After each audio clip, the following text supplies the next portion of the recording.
Putin যদি এই দেওয়ালের বিরুদ্ধে অনবরত আঘাত আনতে আরো 1 মিলিয়ন সৈন্য বিসর্জন দিতে চান, তবে এই যে মিলিয়ন রাশিয়ানরা এখনো সেনাবাহিনীতে যোগ দেয়নি কিংবা গ্যাসোলিনের লাইনে দাঁড়িয়ে তর্ক করছে, তাদের ভাবা উচিত যে সামনে তাদের জন্য কি অপেক্ষা করছে।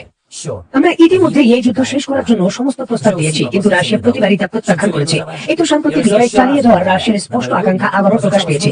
তাই যুদ্ধ চালিয়ে যাওয়া তাদের এই আকাঙ্ক্ষার বিরুদ্ধে যত বেশি সম্ভব বাধা সৃষ্টি করা প্রয়োজন। আসসালামু আলাইকুম বন্ধুরা, আশা করি সবাই সুস্থ আছেন। গতকাল 29 জুন রাত থেকে আজ 30 জুন সকাল পর্যন্ত ইউক্রেন রাশিয়ার অভ্যন্তরে এবং রুশ অধিকৃত অঞ্চলে ইতিহাসের অন্যতম বিশাল বড় ড্রোন হামলা পরিচালনা করেছে। রাশিয়ার প্রতিরক্ষা মন্ত্রণালয় এবং স্থানীয় প্রশাসনের তথ্য অনুযায়ী রাশিয়ার 18টি অঞ্চল এবং অধিকৃত ক্রাইমিয়া জুড়ে সর্বমোট 419টি ইউক্রেনের ড্রোন তারা প্রতিহত করার দাবি করেছে। আর ইউক্রেন যদি হামলার কথা বলেন, সেটা হতে পারে আরো হাজার খানিক। এবং রাশিয়ার বিরুদ্ধে ইউক্রেন নতুন করে যে ড্রোন হামলা করছে, সেটি একটি বিচিত্র এবং ঐতিহাসিক স্ট্র্যাটেজি হিসেবে বিবেচিত। স্ক্রিনে নিশ্চয়ই আপনারা দেখতে পাচ্ছেন, রাশিয়ার বিভিন্ন রাস্তায় তেলবাহী যে সকল ট্যাঙ্কার গুলো রয়েছে জ্বালানি তেল সরবরাহ করছে, সেটা হতে পারে রাশিয়ান সামরিক বাহিনীর জন্য বা সাধারণ যে সকল জনগণ রয়েছে তাদের জন্য। রাস্তায় দ্রুত গতিতে চলা সেই সকল যে সকল ট্রাক রয়েছে জ্বালানি বাহী, সেগুলোতে হিট করছে ইউক্রেনের ড্রোন গুলো। এবং মোটো এগুলো সহজ কথা নয়, গুরুত্বপূর্ণ এবং সুনির্দিষ্ট স্যাটেলাইট চিত্র বা সুনির্দিষ্ট তথ্য না থাকলে এই শত শত কিলোমিটার জুড়ে রাস্তায় একটি ট্রাক দ্রুত গতিতে কিভাবে চলছে তাকে ট্র্যাক করা এবং এইভাবে নিখুঁতভাবে দ্রুত গতির ট্রাকের উপর ড্রোন হিট করা প্রায় অসম্ভব ব্যাপার। বর্তমান পৃথিবীর অন্যতম তেল সমৃদ্ধ দেশ রাশিয়ার কাছে যাতে পরিশোধিত তেলের মজুদি না থাকে এবং সেই তেলের মজুদ ব্যবহার করে সামরিক বাহিনী এবং জনসাধারণকে সাপ্লাই যাতে রাশিয়া না দিতে পারে, তার জন্য নিশ্চয়ই আপনারা দেখতে পাচ্ছেন ইউক্রেন ভিডিওগুলো প্রকাশ করেছে। একেবারে রাশিয়ার বিভিন্ন ধরনের যে পেট্রোল পাম্প গুলো রয়েছে, সেই পেট্রোল পাম্প গুলো মানে বেসামরিক যে এরিয়া রয়েছে, সেই বেসামরিক এরিয়াগুলোকেও টার্গেট শুরু করা হচ্ছে। আর এটি যুদ্ধক্ষেত্রের অত্যন্ত বিপজ্জনক একটি মুহূর্ত হিসেবে উল্লেখ করছেন।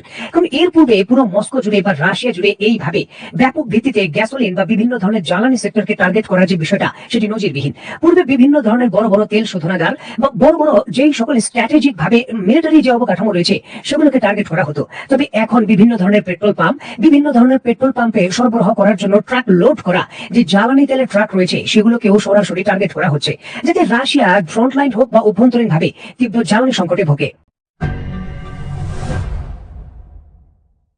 দেখুন, পূর্বে রাশিয়ার অভ্যন্তরে ইউক্রেন কোন ধরনের সামরিক হামলা করতো না। পশ্চিমা বিশ্বের পক্ষ থেকে কড়াকড়ি ছিল, রাশিয়ার অভ্যন্তরে কোনো হামলা করা যাবে না। যদি রাশিয়ার মূল ভূখণ্ডে হামলা করা হয়, তাহলে পরিস্থিতি তৃতীয় বিশ্বযুদ্ধের দিকে যেতে পারে, যার জন্য একটা রেড লাইন কঠিন ভাবে ইউক্রেনের জন্য ছিল। তবে বর্তমানে যেন সেই রেড লাইন একেবারে উন্মুক্ত হয়ে গেছে।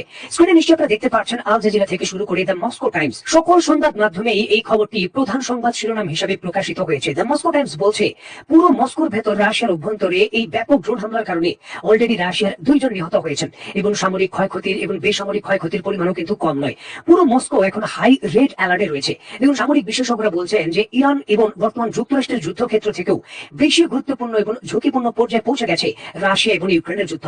বিশেষ করে রেড লাইনকে উপেক্ষা করে যখন ইউক্রেন একেবারে অভ্যন্তরে এই শক্তিশালী 40 দিন ব্যাপী যুদ্ধের আজকে সম্ভবত তৃতীয় নয়তো চতুর্থ দিনে ব্যাপক মস্কোকে রক্ষা করে এই ড্রোন হামলা করেছে। এবং শুধু পেট্রোল পাম্প বা রাস্তায় চলমান গ্যাসোলিনের ট্রাক নয়, ইউক্রেন রাশিয়ার যে দুবনা রয়েছে, মস্কোর যে ওভালস্টের দুবনা অঞ্চল, সেখানে সরাসরি 2টি ড্রোনকে হিট করেছে। হামলা কতগুলো হয়েছে সেটা পরের বিষয়, 2টি হিটই করেছে। এই স্থানে রাশিয়ার সামরিক ড্রোন তৈরির কারখানা যে কানসাত রয়েছে এবং ক্রুজ মিসাইল তৈরি যেমন KH-101, KH-69 তৈরির ডিজাইন ব্যুরো যে বাগদা রয়েছে তা অবস্থিত। দেখুন, ব্যাপক পরিসরে হামলা হয়েছে, বলতে গেলে অনেক সময় লাগবে। আমি শুধু শহরগুলোর নামগুলো আপনাদের বলতে চেষ্টা করছি।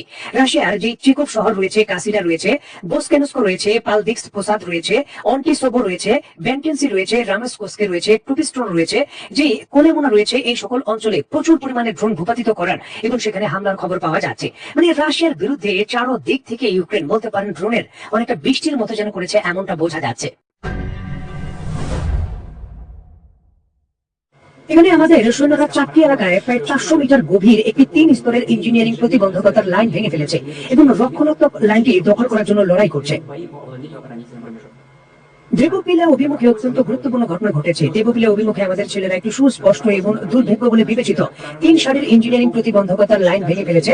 দেবপ্রিয়ার সংলগ্ন যে এনিভিকা গ্রামে প্রবেশ করেছে এবং উত্তর দিকে সরাসরি দেবপিলা গ্রামের কাছাকাছি পৌঁছে গেছে। আর দেবপ্রিয়া শহরের বাইরে আমি আপনাদের দৃষ্টি আকর্ষণ করতে চাই যে ইউক্রেনের সশস্ত্র বাহিনী আগে থেকে প্রস্তুত কোনো রক্ষণাত্মক লাইন নেই। দেখুন, আমি জানি অনেকেই কিন্তু রাশিয়ার অভ্যন্তরে এই নতুন করে হামলার বিষয় এবং ক্ষয়ক্ষতির বিষয়গুলো খুব একটা ভালোভাবে নেন না। তবে বিষয়টা হলো যুদ্ধের গুরুত্ব এবং যুদ্ধের স্ট্র্যাটেজি বোঝার জন্য এই সকল হামলার বিশদ গুরুত্বগুলো বুঝতে হবে। রাশিয়ার অভ্যন্তরে আকাশ প্রতিরক্ষা ব্যবস্থাগুলো যেইভাবে ফাঁকি দিয়ে ইউক্রেনের ড্রোনগুলো প্রবেশ করেছে, এটি ভারতের জন্য ঠিক যেমনটা বড় দুঃসংবাদ, বাংলাদেশের জন্য কিন্তু একটি স্ট্র্যাটেজিক ভাবে কৌশলগত স্বস্তিদায়ক সংবাদ। কারণ রাশিয়ার আকাশ প্রতিরক্ষা ব্যবস্থা ঠিক যেভাবে সুসজ্জিত, ভারতের আকাশ প্রতিরক্ষা ব্যবস্থাগুলো ঠিক একইভাবে সুসজ্জিত। লাইন অফ ডিফেন্সের হিসাবে বিবেচনা করলে রাশিয়ান আকাশ প্রতিরক্ষার বলয় যেহেতু এই ড্রোন সিস্টেম গুলো ভেঙে ফেলেছে, সুতরাং ভারতের জন্য কিন্তু এটি চিন্তার বিষয়। সুতরাং ভিডিও এবং খবর শুধুমাত্র কাউকে পক্ষপাতিত্ব করার জন্য নয়, এগুলো ইনফরমেশন, প্রযুক্তিগত যে সকল সম্ভার রয়েছে, স্ট্র্যাটেজিক কৌশলের বিষয়ে অনেক কিছুই কিন্তু ইনফরমেশন দেয়। সুতরাং এই বিষয়গুলো স্ট্র্যাটেজিক ভাবে ধারণা রাখতে হয় এবং ধারণা দিতে হয়। যে রাশিয়ায় বড় ধরনের হামলার পর অনেকটাই নিশ্চিত ভাবে অনেকে আশঙ্কা করছেন যে একটি বড় ঝড় আসার পূর্বে পরিস্থিতি অনেকটাই যেন শান্ত থাকে, নীরব থাকে, তারপর একটি বড় ঝড় আসে। রাশিয়া কি এই ক্ষেত্রে তার সর্বোচ্চ শক্তি প্রয়োগের বিষয়গুলো বিবেচনা করছে? কারণ যে ধরনের হামলা হচ্ছে, গাইডেন্স সিস্টেম ব্যবহার করা হচ্ছে, রাশিয়ার সরাসরি অভিযোগ রয়েছে যে ন্যাটোর সহযোগিতা ব্যতীত এটি করা সম্ভব নয়। দেখার বিষয়, যদি ন্যাটোর সহযোগিতায় এগুলো করা হয়, তাহলে মিস্টার পুতিন এখন ন্যাটো এবং ইউক্রেনের বিরুদ্ধে কি ধরনের পদক্ষেপ নেন। তোমরা আজকের মতো বিদায়, নতুন কোনো ভিডিও নিয়ে আবার দেখা হবে। সেই পর্যন্ত সবাই ভালো থাকবেন, সুস্থ থাকবেন এবং বাংলাদেশকে ভালোবাসবেন। আল্লাহ হাফেজ।